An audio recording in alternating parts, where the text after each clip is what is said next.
Bike নিয়ে আসছিস? কার bike? আরে এটা আমার বাইক, নতুন নিলাম। চল তেঁতুল খাইতে যাই। না রে, আজকে তো কোনোভাবেই যেতে পারবো না, বাসায় প্রোগ্রাম আছে। কিসের প্রোগ্রাম? কালকে আমার এঙ্গেজমেন্ট। আই শোন, আমার এঙ্গেজমেন্টে কিন্তু তোকে থাকতে হবে, কালকে চলে আসবি। বিয়ের ডেট কিন্তু আগামী শুক্রবারে। আপনার মেয়ের যে ব্রেন ক্যান্সার সেটা আপনারা জানতেন না? জানতাম। আমার মেয়েটার খুব শখ ছিল ছোটবেলা থেকে, ও বউ সাজবে, শেরণী পরার স্বামী আসবে, ও বিয়ে করবে। অন্তত বাবা হিসেবে আমার দায়িত্ব যে আমার মেয়েটার শেষ ইচ্ছাটা পূরণ হোক। বড় জোর আর 1 মাস বাদ। আমার এই 22 বছরের জীবনে আমি কি পাইনি? ভালো পড়াশোনা, স্কুল কলেজ, এরকম আলিশান একটা বাড়ি, তার চেয়ে বড় কথা তোমাদের মতো ভালো বাবা মা। তাহলে একদম কান্নাকাটি করা যাবে। হ্যাঁ, আমি এত অবাক হওয়ার কি আছে? এই আজকে তেঁতুল খেতে যাবো, নিয়ে যাবি? তোকে যদি কোনো দোকান থেকে অফার করা হয়, আজকে তাদের অফারের শেষ দিন, তুই কি করবি? বেশি বেশি করে কেনাকাটা করবি না? হ্যাঁ, বেশি বেশি করে কিনবো।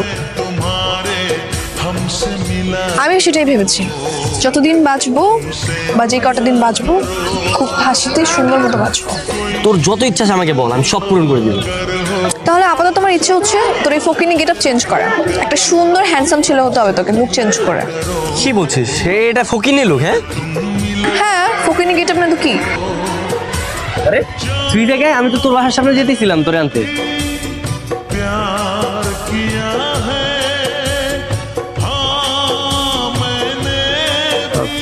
কিরে তুই এমনি তাকে আসিস কেন? হ্যাঁ, তোকে দেখছি, তোর লুকটা চেঞ্জ করার পর তোকে অসম্ভব সুন্দর লাগতেছে। তুই কখন আন্দাজ করতে পেরেছিস যে তুই এত সুন্দর? তাই নাকি? হ্যাঁ, দাদা তোকে ছবি তুলে দেখাই। আচ্ছা ঠিক আছে, ছবি তো। আরে মামা সেই তো। হ্যাঁ, আমার তো পুরো সেই লাগতেছে। যাক, আমার ইচ্ছে পূরণ করতে গিয়ে হলেও তোকে যে ছাগল থেকে মানুষ বানিয়েছি এটাও একটা শান্তি। কিরে তোরা বলতে জীবন আমার গার্লফ্রেন্ড হবে না? Meet my girlfriend. কিরে মামা, কটা লাইছো? তাহলে তোরা এতদিনে বাইক কিনা সার্থক হয়েছে। মানে ওকে আমাকে পটানোর জন্য বাইক কিনেছিল নাকি? হ্যাঁ, তুমি জানো না? কি বলতেছ সেগুলা? এই তোরা উল্টা পাল্টা কি বলিস? আরে এখন গোপন রেখে লাভ কি, সব তো জেনে গেছি তাই না ভাবি? আরে ওর বাপ ওরে ভীষণ ভালোবাসে, ওর বাপ ওরে লোন কইরা বাইকটা কিনা দিছিল। ওর বাবা ওকে যেরকম ভালোবাসে ও ঠিক তেমনটা আপনাকেই ভালোবাসে, পাগলের মতো ভালোবাসে। আপনি যদি পারমিশন দেন আমি ওকে বিয়ে করতে চাই।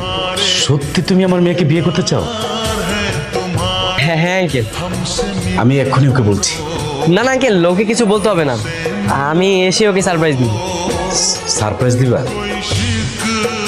আচ্ছা, তুমি যেভাবে ভালো মনে করো সেভাবেই করো।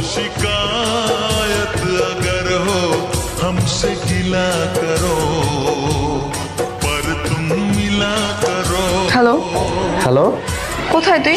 তুই কি আসবি না? আরে তোরে বললাম না আমি ব্যস্ত আছি, আমি আসতে পারবো না। ঠিক আছে, পরে কথা বলি। হ্যাঁ